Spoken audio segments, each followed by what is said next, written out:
ሰላም ሰላም ወዳጆች እንዴት አላችሁ? እግዚአብሔር የተባረከ ይሁን። እግዚአብሔር በጣም እየረዳኝ ወደ እናንተ በተለያዩ መንገዶች እየመጣው እንዳለው ይታወቃል። ከነዚህ መካከል አንዱና ዋነኛው የኢየሱስ ክርስቶስ ምሳሌዎች የሚለው ተከታታይ ትምህርት ነው። እግዚአብሔር በብዙ ረድቶኝ የመጀመሪያውን ኢንትሮዳክሽን ጨምሮ ከዛ በኋላ 11 ምሳሌዎችን እስካሁን ድረስ ወደ እናንተ አድርሻለሁ።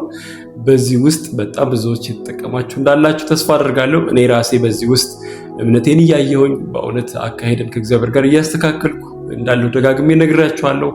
አሁንም ተመልሳችሁ ብዙዎቹ እንድትመለከቷቸው በጌታ ፍቅር በጣም አሳስባችኋለሁ። ከዚህ በተጨማሪ እግዚአብሔር ረድቶኝ የጻፍኩትን እንደገና በሕይወት መኖር ሪቫይቫል ተሐድሶ ለኢትዮጵያ የሚለውን መጽሐፍ ሪቪው እያደረኩ እየዳሰስኩ እናንተ እያቀረብኩ እንዳለው ይታወቃል። አሁን ደግሞ በሌላ አቅጣጫ እግዚአብሔር አሁንም ሌላ አቅጣጫን ሰጥቶኝ በእውነት በቲክቶክ ሰኞ ከምሽት 3 ሰዓት ጀምሮ የሚተላለፍ ብዙ ወንድሞችንና እህቶችን ያሳተፍንበት የእግዚአብሔር መንግስት ሀሳብ ላይ በቀጥታ የምንወያይበትን ጊዜ ክሬት አድርገናል። ስለዚህ በሊንኮቻችን የሶሻል ሚዲያ ሊንኮቻችንን ተከትላችሁ @lifeintruth ብላችሁ የዚህ ውይይት አባል እንድትሆኑ አካል እንድትሆኑ ጆይን እንድታደርጉን አሳስባችኋለሁ። ይህንን ቻናልም ቤተሰብ ያልሆናችሁ ሰብስክራይብ እንድታደርጉ እንድትከተሉ ለብዙዎች መድረስ እንድችልም እንድታግዙን አሳስባችኋለሁ። ከዚህ በፊት በነበረው በ11ኛው ምሳሌ ላይ ሁለቱ ልጆችና አባታቸው የሚል ምሳሌ ወደ እናንተ ይዤ መጥቻለሁ። በዛ ውስጥ እግዚአብሔር ብዙ እንዳስተማረን አስባለሁኝ። ይህንን ምሳሌ በተናገርኩበት ጊዜ ይህን ምሳሌ ጌታ ኢየሱስ የተናገረበት ፖዚሽን ወይም ቦታ ለመጨረሻ ጊዜ ወደ ኢየሩሳሌም የመጣበት ጊዜ እንደነበረ፣ ቤተ መቅደሱን ካጠራ በኋላ የሚገለባብጠውን ከገለባበጠ በኋላ ወደ እነ አልዓዛር ቤት ወደ ቢታንያ እየሄደ እያደረ የሚመጣበት አይሁድ በጣም እሱን ለመግደል የፈለጉበት ፒክ ደረጃ ላይ የደረሱበት ጊዜ እንደነበር ነግራችኋለሁ። ከዛ የተነሳ በምን ስልጣን ነው እነዚህን የምታደርገው የሚል አይነት ነገሮች እንደመጡ ሆሳዕና እየተባለ ገብቶ ስለነበረ በጣም ቅናታቸው በብዙ የጨመረበት ጊዜ ነበረ። ጌታ ኢየሱስ በዛ መሰረት ለነዚህ ፈሪሳውያን ካህናት፣ የቤተ መቅደስ ሰዎች ለሚባሉ ሰዎች ምላሽን እየሰጠ ያለበት ቦታ ነው። 11ኛው ምሳሌ ባለፈው የነገርኳችሁ እዚሁ የማቴዎስ ወንጌል ምዕራፍ 21 ላይ የሚገኘው ክፍል ተመልሳችሁ እንድታዩት አሁን ማሳስባችኋለሁ። ሁለቱ ልጆች አባታቸው ስራ አዟቸው አንደኛው እሺ ብሎ ስራውን ሳይሰራ የቀረበት፣ አንደኛው ደግሞ እምቢ ካለ በኋላ ግን ተጸጽቶ የአባቱን ፈቃድ ለማድረግ ሄዶ በወይኑ አትክልት ቦታ ስራ ሲሰራ ውሎ የመጣበት ሁኔታን አውርተናል። በሱ በጣም በብዙ እግዚአብሔር አስተምሮናል። ይሄን ጨምሮ አሁን የነገርኳችሁ ሁለቱ ልጆችና አባታቸው የሚለውን ጨምሮ ከዚህ በኋላ ደግሞ አሁን የምነግራችሁን የወይኑን አትክልት ወይም ደግሞ የወይኑን ስፍራ ያንን ጋርደን አሳልፎ ሰጧቸው እንዲንከባከቡ እንዲጠብቁ፣ መከሩ በደረሰ ጊዜ ደግሞ ምርቱን ወደ ጌታቸው እንዲልኩ የሰጣቸውን ሰራተኞች የተመለከተ ምሳሌ ነው አሁን ማወራላችሁ። ከዛ በመቀጠል ደግሞ ለልጁ ሰርግ አድርጎ ወደ ሰርጉ ኑ ብሎ የጠራቸውን ብዙ ሰዎች ነገር ግን የዛን ሰርግ ዋጋ ወይም ደግሞ የዛን ጥሪ ደረጃ ባለመረዳት ምክንያት የቀሩ ሰዎችን ሁለቱን ምሳሌዎችንና ከዚህ በፊት የነበረውን የሁለቱ ልጆችና የአባታቸውን ምሳሌ ጌታ ኢየሱስ ከዚህ የካህናቱ ኦፖዚሽን ላይ ተነስቶ እየተናገረ ያለው ነው ማለት ነው። ስለዚህ ከባለፈው ኮንቴክስት ጋር አብሮ የሚፈስ ነገር ያለው ነው ማለት ነው። ይሄኛው ምሳሌ ልክ እንደ ሌሎች ተደጋጋሚ በተለያዩ ወንጌል ክፍሎች ላይ እንደሚገኙ ምሳሌዎች ይሄ ምሳሌ በዚህ በማቴዎስ ወንጌል ምዕራፍ 21 ላይ ይገኛል፣ በማርቆስ ወንጌል ምዕራፍ 12 ላይ ይገኛል፣ እንዲሁም ደግሞ በሉቃስ ወንጌል ምዕራፍ 20 ላይ በተመሳሳይ መልኩ ይገኛል። የሶስቱም ኮንቴክስት ተመሳሳይ ነው፣ ግን ያው አንዱ ሞር በደንብ ኤክስፖዝ የሚያደርገው ነገር አለው። ሶስቱንም ብታዩቸው የተሻለ ነገር ታገኛላችሁ። እኔ ግን ኦልሬዲ በማቴዎስ ወንጌል ስለጀመርኩ በሱ ሐሳብ እቀጥላለሁ ማለት ነው። ይህ ክፍል የሚገኘው እዚሁ ማቴዎስ ወንጌል ምዕራፍ 21 ከቁጥር 33 ጀምሮ ባለው ክፍል ውስጥ ነው። በኢየሱስ ስም አነበዋለሁ። ሌላ ምሳሌ ስሙ የወይን አትክልት የተከለ ባለቤት ሰው ነበረ። ቅጥርም ቀጠረለት፣ መጥመቂያም ማሰለት፣ ግንብም ሰራና ለገበሬዎች አከራይቶ ወደ ሌላ አገር ሄደ። የሚያፈራበትም ጊዜ ሲቀርብ ፍሬውን ሊቀበሉ ባሮቹን ወደ ገበሬዎች ላከ። ገበሬዎቹም ባሮቹን ይዘው አንዱን ደበደቡት፣ አንዱንም ገደሉት፣ ሌላውንም ወገሩት። ደግሞ ከፊተኞቹ የሚበዙ ሌሎች ባሮችን ላከ፣ እንዲሁም አደረጉባቸው። በኋላ ግን ልጄንስ ያፍሩታል ብሎ ልጁን ላከባቸው። ገበሬዎቹ ግን ልጁን ባዩ ጊዜ እርስ በርሳቸው ወራሹ ይህ ነው፣ ኑ እንግደለውና ርስቱን እናግኝ ተባባሉ። ይዘውም ከወይኑ አትክልት አወጡና ገደሉት። እንግዲህ የወይኑ አትክልት ጌታ በሚመጣ ጊዜ እነዚህ ገበሬዎች ምን ያደርግባቸዋል? እነርሱም ክፉዎችን በክፉ ያጠፋቸዋል፣ የወይኑንም አትክልት ፍሬውን በየጊዜው ለሚያስረክቡ ለሌሎች ገበሬዎች ይሰጠዋል አሉት። ኢየሱስ እንዲህ አላቸው፣ ግንበኞች የናቁት ድንጋይ እርሱ የማዕዘን ራስ ሆነ፣ ይህም ከጌታ ዘንድ ሆነ፣ ለዓይኖቻችንም ድንቅ ነው የሚለውን ከቶ በመጽሐፍ አላነበባችሁምን? ስለዚህ እላችኋለሁ የእግዚአብሔር መንግሥት ከእናንተ ትወሰዳለች፣ ፍሬዋንም ለሚያደርግ ሕዝብ ትሰጣለች። በዚህም ድንጋይ ላይ የሚወድቅ ይቀጠቀጣል፣ ድንጋዩ ግን የሚወድቅበትን ሁሉ ይፈጨዋል። የካህናት አለቆችና ፈሪሳውያንም ምሳሌዎቹን ሰምተው ስለ እነርሱ እንደተናገረ አስተዋሉ። ሊይዙትም ሲፈልጉት ሳሉ ሕዝቡ እንደ ነቢይ ስላዩት ፈሯቸው ብሎ ይናገራል። ቅድም እንደነገርኳችሁ ከዚህ በፊት የነገርኳችሁን 11ኛው ምሳሌና አሁን ማወራላችሁ እንዲሁም ደግሞ ከዚህ ቀጥሎ የምነግራችሁ ሌላኛው ምሳሌ ሶስቱ ምሳሌዎች በዚህ ኮንቴክስት ነው እያወራ ያለው። አይሁድ ሆሳዕና እየተባለ የገባውን ይህን ኢየሱስን በጣም ኦፖዝ ባረገ ሁኔታ ደግሞ ቤተ መቅደስ ውስጥ ያደረገውን ያን የመገለባበጥ ስራ በመመልከታቸው ምክንያት በጣም በሱ ላይ ጥርሳቸውን የነከሱበት ጊዜ ላይ ነው ይህን እያደረገ ያለው። ሰው በምን ስልጣን ነው እነዚህን የምታደርገው ለሚለው ጥያቄ ምላሽ በሚመስል መልኩ የሱን ማንነት ደጋግሞ እየነገራቸው ነው። በመዝሙር 117 ላይ ያለን ይሄ ግንበኞች የናቁት ድንጋይ የሚለውን ጥቅስ ሁሉ ሬዝ እያደረገ የሚያውቁትን ጥቅስ እየጠቀሰ ሊሆን ያለውን ነገር ሲገልጥላቸው እነሱም አንደርስታንድ ሲያደርጉት ትመለከታላችሁ ማለት ነው።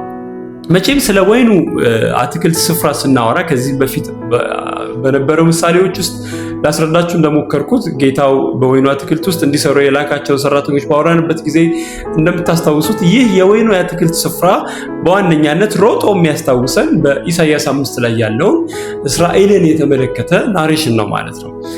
በወንጌልም ውስጥ ይሄንን ሐሳብ ጌታ ኢየሱስ ደግሞ ያነሳውና ያየንበት ጊዜ አለ። ኢሳይያስ 5 ላይ ሄዳችሁ ተመልሳችሁ ስትመለከቱ ይህ የወይኑ አትክልት ባለቤት እንዴት በጣም ይሄን የወይን ስፍራ እንደተንከባከበው በጣም ግንብ እንደሰራለት ውሃን እንዳወጣለት ቅጥር እንደቀጠረለት መልካምን ፍሬ እንዲያፈራለት አስቦ ያለውን ኢነርጂ ሁሉ ያለውን ኢንቨስትመንት ሁሉ ለዚህ የወይን አትክልት ስፍራ እንዴት ኢንቨስት እንዳደረገ ትመለከታላችሁ ማለት ነው። ስለዚህ ቤዚካሊ በዚህም ቦታ ላይ ኮንቴክስቱም እንደሚነግረን እየተናገረ ያለው ይህ አውድ የሚያስረዳው የወይኑ አትክልት ስፍራ ብሎ የሚለው ይህንን የእግዚአብሔር ርስት እንዲሆን የተመረጠ እግዚአብሔር ከሌላው አህዛብ ለይቶ በጣም ብዙ ፌቨሩን፣ ብዙ ሞገስን፣ ብዙ ምሕረትን፣ ብዙ ጥንቃቄን፣ ብዙ ጥበቃን ያበዛላቸውን ለሱ ቅዱስ ሕዝብ የተቀደሰ የተለየ ወገን እንዲሆን የተመረጠውን የእስራኤልን ሕዝብ በዋነኛነት የሚያሳይ እንደሆነ እዚህ ቦታ ላይ ትመለከታላችሁ ማለት ነው። ስለዚህ የዚህ የወይን አትክልት ቦታ ባለቤት ራሱ እግዚአብሔር ነው። በዚህ መሰረት ይህ የወይኑ አትክልት ባለቤት ይሄንን አትክልት ስፍራ ይሄን ያክል እንክብካቤ ካደረገለት በኋላ ለሚገዙት ስርዓቱን ለሚያስከትሉ የእግዚአብሔርን ፍርድ የእግዚአብሔርን ሕግ አንደርስታንድ አድርገው ህዝቡን እንደሚገባ በእግዚአብሔር ሐሳብና በእግዚአብሔር ቅድስና በእግዚአብሔር ጽድቅ የሚመሩ ሰዎችን በየጊዜው እንደሾመ ይታወቃል። ካህናት፣ አለቆች ነው በቤተ መቅደስ ዙሪያ የሚያገለግሉ በነገስታትነት በየጊዜው ውስጥ የመጡ እስራኤልን ህዝቡን ይሄንን የእግዚአብሔር ርስት ለማስተዳደር የተመረጡ ሰዎችን ሁሉ በዛ ስፍራ ላይ ስራ እንዲሰሩና ፍሬን ደግሞ በየጊዜው ለሱ የሚገባውን እንዲያቀርቡ የተቀጠሩ ሰዎች የተቀጠሩ ሰራተኞች አድርጎ እዚህ ቦታ ላይ ይነግረናል ማለት ነው። ለዚህ የወይን ስፍራ ቅጥር ቀጥሯል፣ መጥመቂያ ምሶልታል፣ ግንብ ሰርቶልታል ማለት ፍሬ እንዲያፈራ ያለውን ኢነርጂ በሙሉ ለዚህ የወይን ቦታ እንዳደረገ ያሳያል። ማድረግ ያለበትን እንክብካቤ ሁሉ ማድረግ ያለበትን ኢንቨስትመንት ሁሉ እንዳደረገ ይታያል ማለት ነው።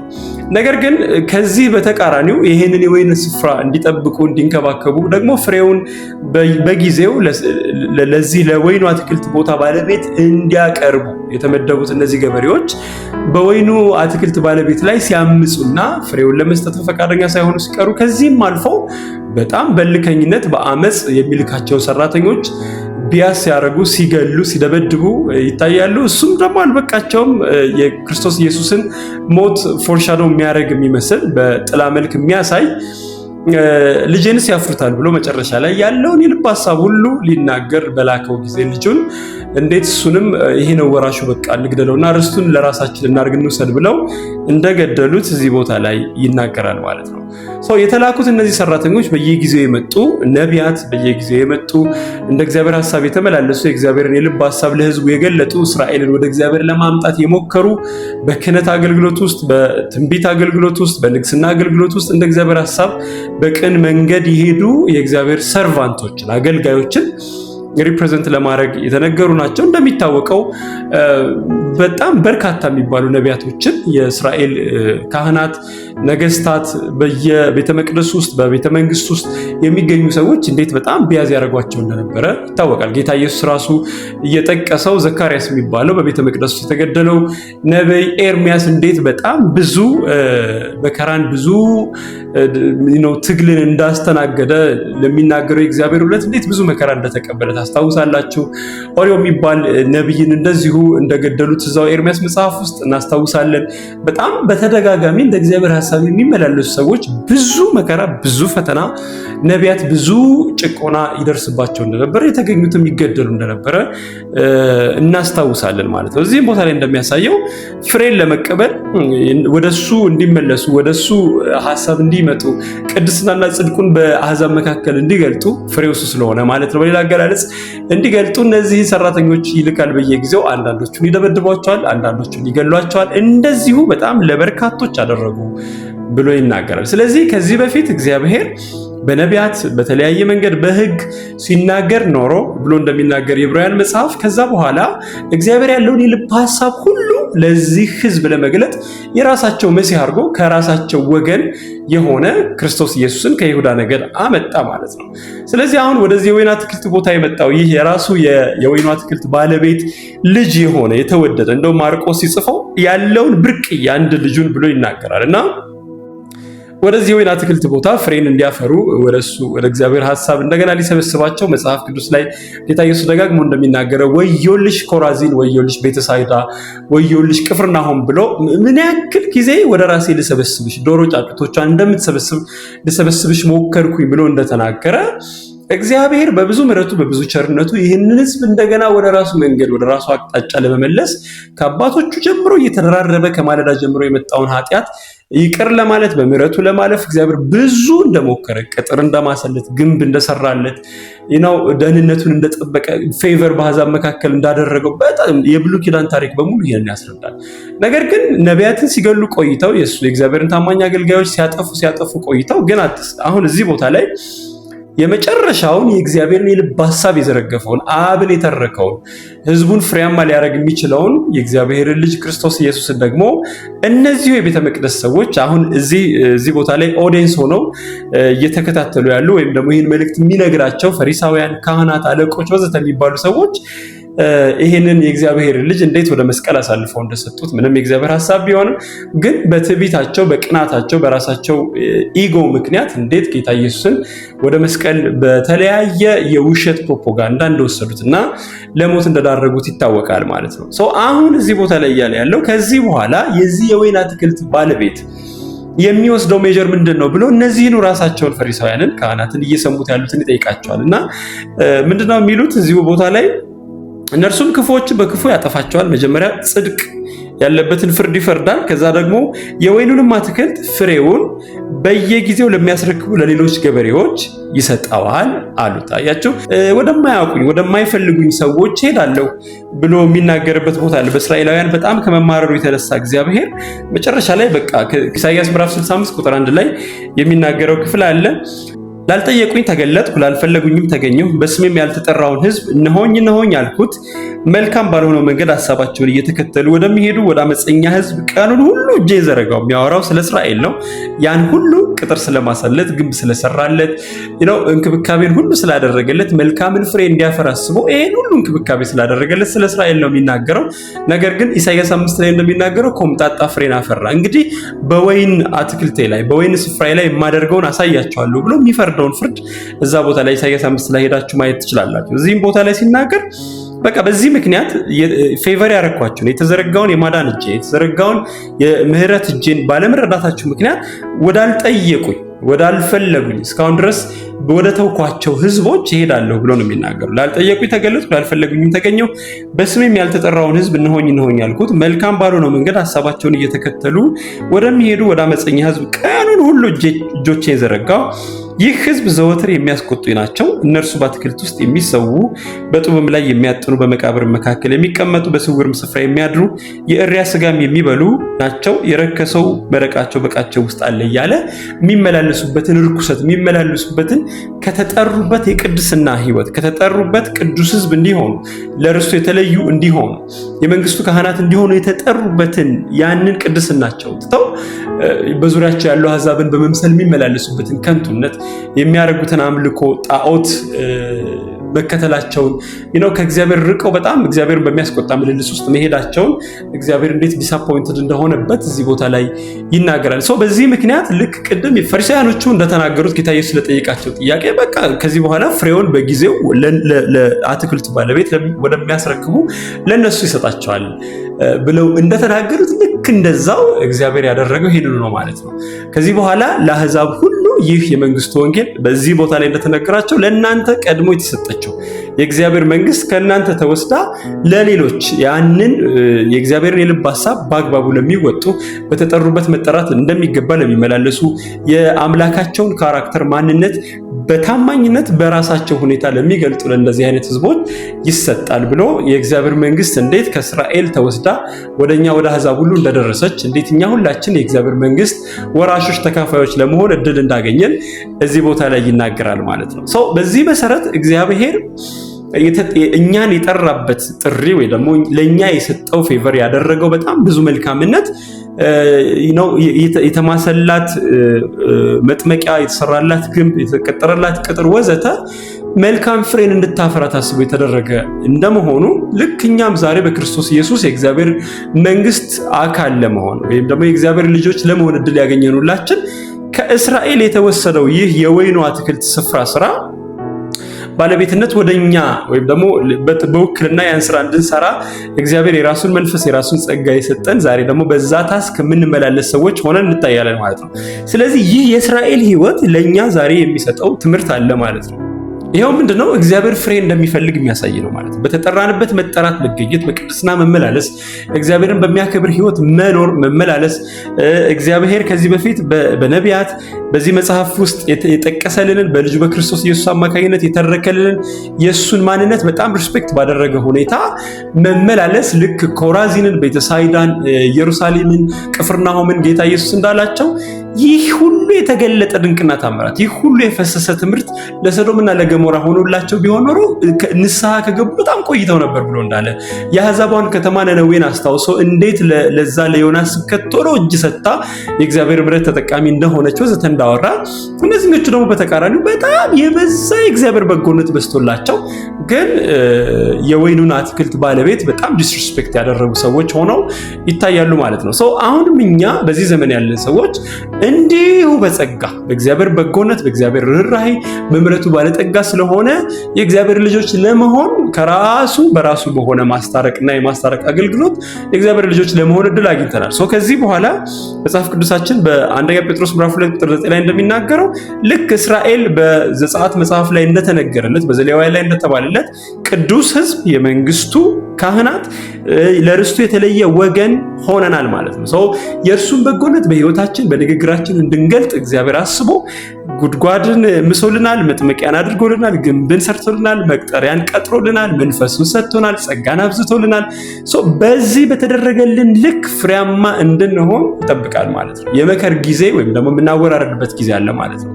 እንደምታስታውሱት የተለያየ መክሊት የተሰጣቸው 3 ሰራተኞች ነበሩ፣ 5 ከዛ ደግሞ 2 እና 1 የተሰጣቸው እነዛ ሰዎች ጌታቸው በጊዜው መጥቶ ደግሞ እንዴት ኦዲት እንዳደረገ ከነሱ የሚጠብቀውን ፍሬ እንደተቀበለ በዛ ሪዛልት ላይ ተመስርቶ ደግሞ የሚገባቸውን ሪዋርድ እንደሰጣቸው ትመለከታላችሁ።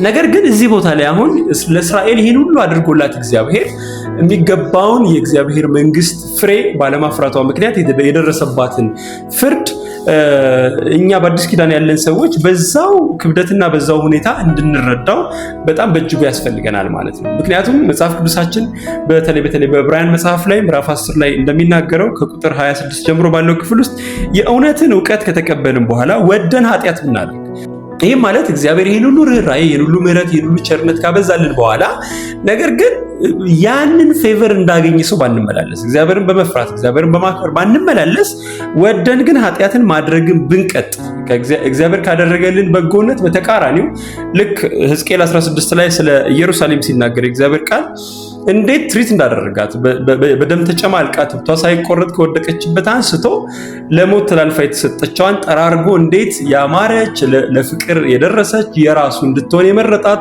ወርቀ ዘቦ ያደረገላት የተዋበች ኢየሩሳሌምን እንዳወጣ እንደተናገረ ከኢያቡሳውያን ወስዶ ቅድስት ከተማ እንድትሆን ያደረጋትን ኢየሩሳሌምን እንደተናገረ ልክ እንደዛው ከዛ በኋላ ግን እሷ ያቺ ከተማ ለፍቅር በደረሰችበት ጊዜ ውሽሞችን ፈልጋ ከሌሎች አሕዛብ ጋር እንዴት እንደባለገች የሚናገርበት ቦታ ላይ እንዳለው ልክ እንዲሁ እኛም ይህንን ምህረት ካገኘን በኋላ የእግዚአብሔር ልጆች ለመሆን እድል ካገኘን በኋላ ግን ተመልሰን ውሻ ወደ ጥፋቱ እንደሚመለስ በዛው የጥፋት መንገድ በዛው የኃጢአት ምድልስ ውስጥ የምንመላለስ ከሆነ ከእንግዲህ ወዲህ ስለ ኃጢአት መስዋዕት አይቀርልንም፣ የተገባን ፍርድ ማግኘታችን አይቀርም። እንደውም ከነዛኞቹ የበለጠ የሚያስፈራ ግን የፍርድ መጠበቅ ተቃዋሚዎችንም ሊበላ ያለው የእሳት ብርታት አለ። የሙሴን ሕግ የናቀ በዛን ጊዜ 2 ወይ 3 ቢመሰክሩበት ያለ ርኅራኄ የሚሞት ከሆነ የእግዚአብሔር ልጅ የረገጠ ያንንም የተቀደሰበትን የኪዳኑን ደም እንደ ርኩስ ነገር የቆጠረ የጸጋውን መንፈስ ያክፋፋ እንዴት ይልቅ የሚብስ ቅጣት የሚገባ ይህ ማለት የተማሰለትን ጉድጓድ የተሰራለትን ግንብ የተቀጠረለትን ቅጥር መልካም ፍሬ እንዲያፈራ እግዚአብሔር የሰጠውን ፕሮቪዥን በሙሉ መንፈሱን ጸጋውን ደሙን ወዘተ አሁን ያልናቸው እነዚህን ሁሉ ንቆ ግን ከተመላለሰ በቀል የእኔ ነው እኔ ብድራትን እመልሳለሁ ያለውን እናውቃለንና የሚብስ ቅጣት ከሙሴ የበለጠ ባስ ያለ ቅጣት እንዲህ አይነቶቹ ሰዎች ይጠብቃቸዋል ብሎ ይናገራል። እዛው ጋር በሕያው እግዚአብሔር እጅ መውደቅ የሚያስፈራ ነው ብሎ ይናገራል። ልክ ፈሪሳውያኑ ጌታ ኢየሱስ ለጠየቃቸው ጥያቄ እንደመለሱት ከነሱ ነጥቆ በትክክል የዛ ዋጋ ለገባው ሰው ይሰጣል። ሌሎች ፍሬን አፍርተው ለባለቤቱ በጊዜው ለሚያቀርቡ ሰዎች አሳልፎ ይሰጣል ተብሎ እንደተባለ በኢሳይያስ 65 ላይ ቅድም እንዳነበብኩላችሁ ወደ አልፈለጉኝ ሕዝብ እሄዳለሁ ብሎ እንዳለ ወደኛ አሕዛብ ወደ ነበር ነው ሩቅ ወደ ነበር ነው የእግዚአብሔር መልካምነት የእግዚአብሔር በጎነት ለእስራኤል ተሰጥቶ የነበረው ነገር ወደኛ እንደመጣ ማየት እንችላለን ማለት ነው። ነገር ግን ልክ ያኔ ለእስራኤል ያ ሁሉ ተደርጎላት እንደሚገባ ባለመገኘቷ ምክንያት የሆነባት ያ ነገር ይልቁንስ እኛ ዛሬ ጸጋ ሞልቶ የተረፈልን የእግዚአብሔር መንፈስ ተመልሶ በእኛ ውስጥ እንዲኖር እግዚአብሔር በተገባን ቅድስና በተገባን ጽድቅና እግዚአብሔርን የመምሰል ሕይወት እንድንመላለስ ጸጋን ገልጦ መንፈሱን ሰጥቶ ባለበት የበለጠ ብዙ ለወይኑ አትክልት ያደረገበት ሁኔታ ላይ ባለንበት ጊዜ የሚገባን ፍሬ ባናፈራ የበለጠ ቅጣትና የበለጠ ፍርድ ይጠብቀናል ብሎ ነው እዚህ ቦታ ላይ የሚናገረው። እዚሁ ዕብራውያን መጽሐፍ ምዕራፍ 6 ላይ ሲናገር በተለይ እስራኤልን አሁን የሆነባትን ነገር ስንመለከት ኢሳይያስ የዕብራውያን መጽሐፍ ምዕራፍ 6 ከቁጥር 4 ጀምሮ ባለው ክፍል ውስጥ አንድ ጊዜ ብርሃን የበራላቸው ሰዎች እንዴት በጣም ርቀው ከሄዱ በኋላ መመለስ እንደሚከብዳቸው ይናገራል። ግን በተለይ ከቁጥር 7 ጀምሮ እንደዚህ ይላል፣ ብዙ ጊዜ በእርሷ ላይ የሚወርደውን ዝናብ የምትጠጣ መሬት ለሚያርሷትም ደግሞ የምትጠቅምን አትክልት የምታበቅል ከእግዚአብሔር በረከትን ታገኛለች። እሾህንና ኩርንችትን ግን ብታወጣ የተጣለች ናት፣ ለመረገምም ትቀርባለች፣ መጨረሻዋን መቃጠል ነው ብሎ ይናገራል። አንዲት መሬት በጣም ብዙ እንክብካቤ ተደርጎላት ገበሬው በጣም ደክሞባት ግን የሚገባን ፍሬ ካላፈራች እሷ በጣም የተረገመች ናት፣ ለእሳት መቃጠል ተላልፋ ትሰጣለች፣ ጥቅም ስለሌላት ማለት። ወይም ጌታ ኢየሱስ አንዳች የሚበላ ነገር ፈልጎ መጥቶ ፍሬ ያጣባትን ያችን የበለስ ዛፍ የሚመስል አይነት ከዛ በኋላ እንደረገማት እንደደረቀች ልክ እንደዛው እኛ እድል የተሰጠን በእግዚአብሔር ምሕረት ውስጥ 1 ዓመት ጠብቃት፣ ታገሳት፣ ፍግ እናርግላት፣ እንድታፈራ ማድረግ የምንችለውን ሁሉ እናርግላት። ያኔ ግን ባታፈራ ትቆርጣታለህ ተብሎ እንደተጻፈ እግዚአብሔር ዛሬም ያው ካራክተር ያው ማንነት ያለው አምላክ እንደሆነ እንድታስታውሱ ፈልጋለሁ። በዮሐንስ ወንጌል ምዕራፍ 15 ላይ ገበሬው ወይኑን ከዛ ደግሞ ከወይኑ ግንድ ላይ የተጣበቅነውን እኛን ቅርንጫፎቹን ሲያወራ የማያፈራውን ይቆርጠዋል ብሎ ይናገራል። የሚያፈራውን ደግሞ የበለጠ እንዲያፈራ ይገርዘዋል ብሎ እንደሚናገር እዚህም ቦታ ላይ እንዲህ አይነት መሬት ገበሬው ብዙ ደክሞባት ፍሬን ማታፈራ ልክ አሁን በማቴዎስ ወንጌል ምዕራፍ 21 ላይ እንዳነበብነው አይነት ምሳሌ ግንብ ተሰርቶላት መጥመቂያ ተምሶላት ደህንነቷ ተጠብቆ ቅጥር ተሰርቶላት መልካም ፍሬ እንድታፈራ ይህ ገበሬ ያለውን ኢነርጂ ሁሉ ኢንቨስት አድርጎባት ግን ያንን የተገባ መልካም ፍሬ በማፍራት ፋንታ ኮምጣጣን ፍሬ ያፈራቸዋል። ይችን አይነት መሬት ይችን አይነት የወይን አትክልት ስፍራ እዛው ኢሳይያስ 5 ላይ እንደሚናገረው እንግዲህ በዚች የወይን አትክልቴ ላይ ማረገውን አሳያቸዋለሁ ብሎ ነቅላታለሁ፣ ቅጥሯን አፈርሳለሁ፣ ግንቧን እሰብራለሁ፣ እግዚአብሔር ፍርድን እፈርድባታለሁ ብሎ እንደተናገረው አይነት በዛ ቦታ ላይ እንደታየው አይነት ነገር ዛሬም በእኛ ህይወት ውስጥ እንደዛው አይነት ፍሬ እንደሚጠበቅ ባይሆን ግን ጌታ ኢየሱስ ለሰባቱ አብያተ ክርስቲያናት በራእይ መጽሐፍ ላይ ሲጽፍ ለኤፌሶን እንዲሁም ለሌሎቹ አብያተ ክርስቲያናት ደጋግሞ እንደሚናገረው ባትመለስ ግን ንስሐ ባትገባ እመጣብሃለሁ፣ መቅረዝህን ከአንተ ላይ እወስዳለሁ፣ ከሕይወት መጽሐፍ ላይ ስምህን እሰርዛለሁ፣ አልሰርዝም፣ እንዲህ አደርግብሃለሁ እያለ እንደሚናገረው ዛሬም እኛ በእግዚአብሔር ፊት ባገኘነው ምሕረት ልክ የመመላለስ ኃላፊነትና ግዴታ አለብን ማለት ነው። ብዙ ጊዜ በአዲስ ኪዳን ሐሳብ በጣም ስንታለል እግዚአብሔርን ዝም ብለን መሐሪ ብቻ ስናረገው ማለት መሐሪ ነው እግዚአብሔር፣ ምሕረቱ ብዙ ነው፣ ቸርነቱ ለዘላለም ነው። ግን ደግሞ እግዚአብሔር ጻድቅ ፈራጅ የሆነ ደግሞ የፍርድ አምላክም እንደሆነ ሁል ጊዜ እንድናስታውስ አሳስባቸዋለሁ። በዚህ ዘመን ያለው ይሄ በጣም በቃ ክርስትናን በጣም ቀላል ያደረገ የኒቆላውያን አስተምሮ በጣም ከአህዛብ ጋር ከአለማመን ጋር ከጣዖት አምልኮ ጋር ገንዘብን ከመውደድ ጋር ከስጋ አምሮት ጋር በጣም ክርስትናን ያዛመደ አይነት በጣም ጎን ለጎን ትከሻ ለትከሻ ተለካክተው እንዲሄዱ ያደረገ አይነት አስተምሮ በጣም ምድሪቱን ሞልቷል እና እንድትነቁ በጣም አሳስባችኋለሁ። በጌታ ፍቅር ነው የምነግራችሁ። ተመልሳችሁ እነዚህን ምሳሌዎች ጊዜ ወስዳችሁ እንድታዩዋቸው በጣም አሳስባችኋለሁ። ከዚህ በተጨማሪ እኔ እነዚህ ወደ እናንተ ማደርሳቸው መልእክቶች እንዲሁም ደግሞ በሌሎች አቅጣጫ የምትሰሟቸው መልእክቶች ሁሉ እናንተን ወደ እግዚአብሔር ቃል ለመሳብ ብቻ የሚያገለግሉ ናቸው እንጂ እናንተን በእግዚአብሔር እውነት ላይ ለመትከል ብቁ አይደሉም። እናንተ ራሳችሁ ከዛ በኋላ ወደዚህ ቃል ሄዳችሁ ዲግ እንድታረጉ የበለጠ ክርስቶስን እንድታዩ እንድትፈልጉ ለማድረግ ብቻ እንደ ኢኒሺዬሽን የሚሰጡ ናቸው ማለት ነው። እንደምታስታውሱት መጥምቁ ዮሐንስ ስለሚመጣው የእግዚአብሔር ልጅ ስለ መሲሁ ሲናገር ቆይቶ አንድ ቀን በመጣበት ጊዜ ያውና ያልኳችሁ የዓለምን ኃጢአት የሚያስወግድ የእግዚአብሔር በግ ብሎ እንዳለ ከዛ በኋላ ግን እንድሪያስ የራሱን ድርሻ ወስዶ ረቢ ሆይ ወዴት ትኖራለህ ብሎ እዛ ከሱ ጋር እንደዋለ ከዛ በኋላ መሲህን አግኝተናል ብሎ የሚናገር ድፍረት እንዳገኘ እኔ እንዲሁም ደግሞ በዚህ በሶሻል ሚዲያ ውስጥ የምታገኟቸው እነዚህ ሁሉ መንፈሳዊ ነገሮች እናንተን ወደ እግዚአብሔር ቃል እናንተን ወደ መንፈስ ቅዱስ ለማቅረብ ከዛ ከራሱ ከዋናው ምንጭ እንድትጠጡ ለማድረግ ብቻ የሚያገለግሉ ናቸው እንጂ እነዚህን ብቻ እየበላችሁ ተደላድላችሁ መንፈሳዊ በመሰለ ህይወት በሃይማኖተኝነት እንድትመላለሱ አይደለም ማለት ነው። ይህ የአዲስ ኪዳን ሐሳብ በተለይ አሁን በአየሩ ላይ ያለው አስተምሮ በጣም እንዳያዘናጋን ጳውሎስ በሮሜ ምዕራፍ 11 ላይ የነገረንን ቃል ባነብላችሁ በጣም ደስ ይለኛል። እንደዚህ አለ። ስለኛ ስለዳን ነው አህዛብ ስለነበር ነው ሰዎች ሲናገር ነገር የሮሜ መጽሐፍ ምዕራፍ 11 ከቁጥር 17 ጀምሮ ነገር ግን ከቅርንጫፎች አንዳንዱ ቢሰበሩ አንተም የበረሃ ወይራ የሆንክ በመካከላቸው ገብተህ ከእነርሱ ጋር የወይራ ዘይት ከሚወጣው ስር ተካፋይ ከሆንክ በቅርንጫፎች ላይ አትመካ።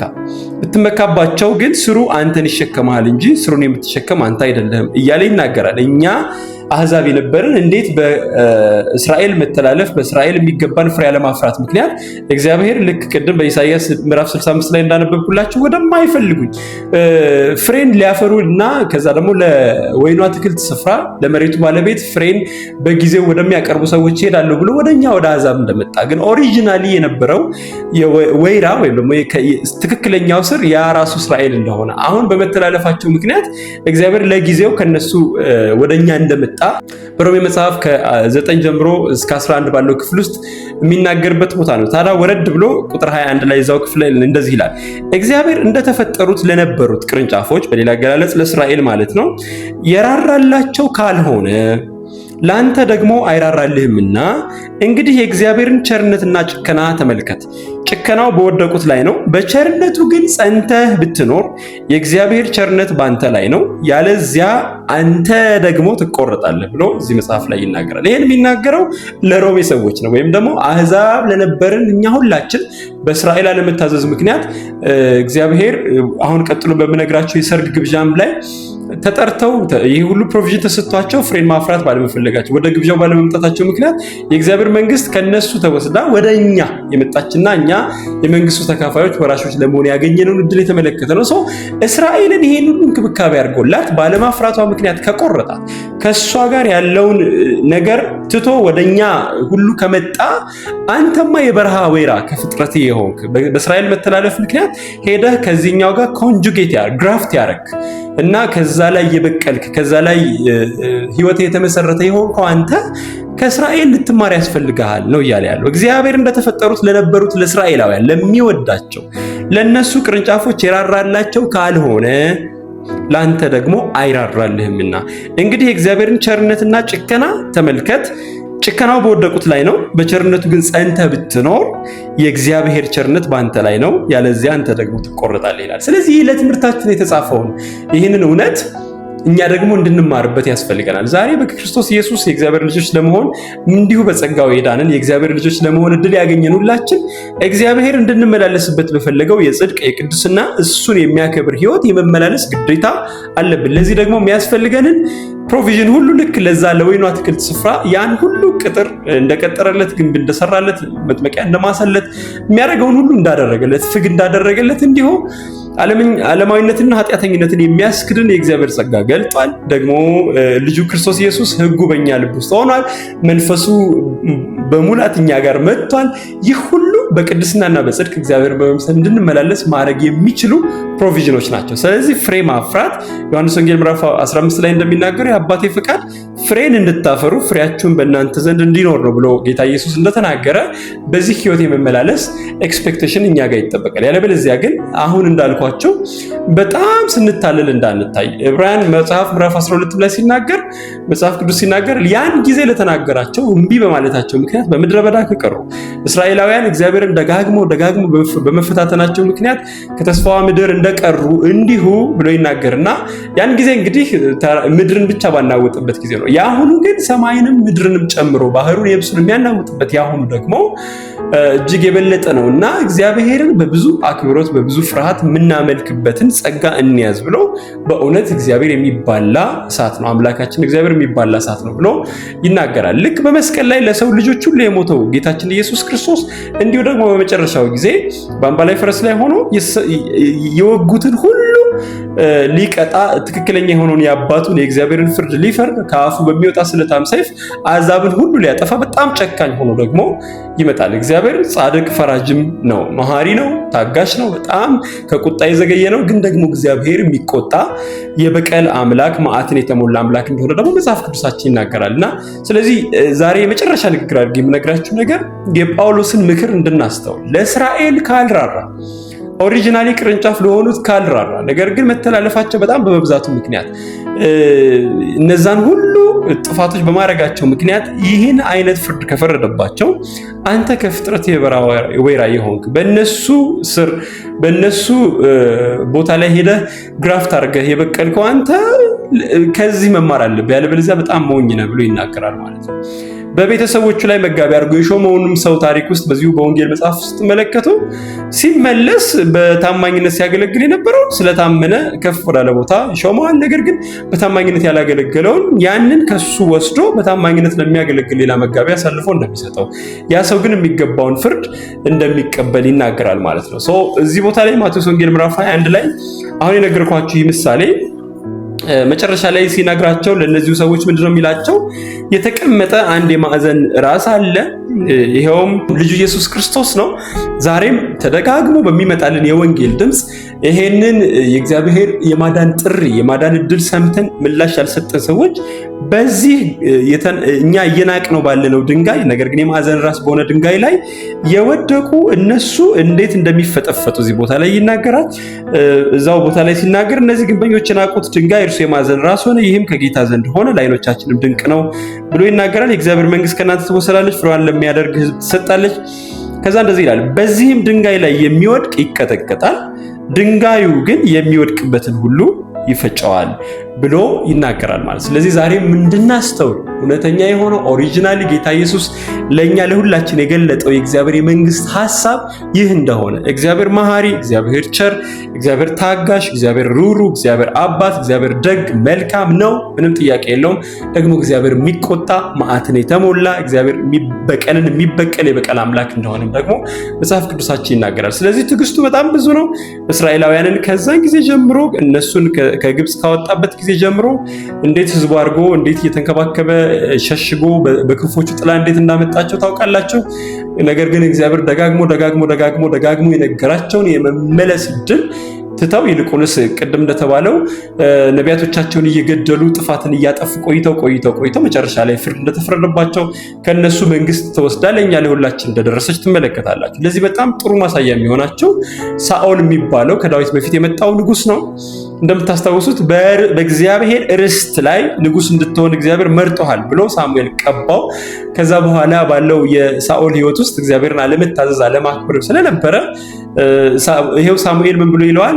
እግዚአብሔር መንግስትን ለዘላለም ሊያጸና ነበር። ይህ ማለት ለዳዊት ሊሰጥ የነበረውን የዘላለም ንግስና ለአንተ ሊሰጥ ነበር፣ ነገር ግን ፊት አይደለህም ብሎ እንዴት መንግስቱ ከሱ እንደተቀደደች እንደሚናገር እዛ ቦታ ላይ ትመለከታላችሁ። ስለዚህ ዛሬም በተለያየ ጸጋ ስጦታ ውስጥ የምትገኙ የተለያየ ሸክምን እግዚአብሔር በውስጣችሁ ያስቀመጠ የሚበላ ነገር የተገኘባችሁ በተለያየ አገልግሎት ስፍራ ላይ ያላችሁ ሰዎች ግን መንፈስ ቅዱስ እንድታገለግሉ ሰዎችን እንድትጠቅሙ እየነገራችሁ በጣም እግዚአብሔር ብዙ በጎነት ምሕረትን እያበዛላችሁ የእግዚአብሔርን ስራ ለመስራትና ፍሬ ለማፍራት የዘገያችሁ ራሳችሁን ደብቃችሁ ብርሃናችሁን ደብቃችሁ የምትገኙ ሰዎች እግዚአብሔር ማትታዘዙ ከሆነና በመንግስቱ ስራ ውስጥ እሱ የሚፈልገውን ፍሬ ለማፍራት ማትንቀሳቀሱ ከሆነ በእውነት ነው የምነግራችሁ ይህ የተሰጣችሁ ዕድል ልክ ከሳኦል ተወስዶ ለዳዊት እንደተሰጠው እንዲሁ እሱን ለመታዘዝ ለተዘጋጁ እሱን በመናፈቅ በመጠማት ውስጥ ለሚገኙ ለነዛ ሰዎች ይህ ዕድል ተላልፎ የሚሰጥ ስለሆነ ሲዝናችሁን እንድታውቁ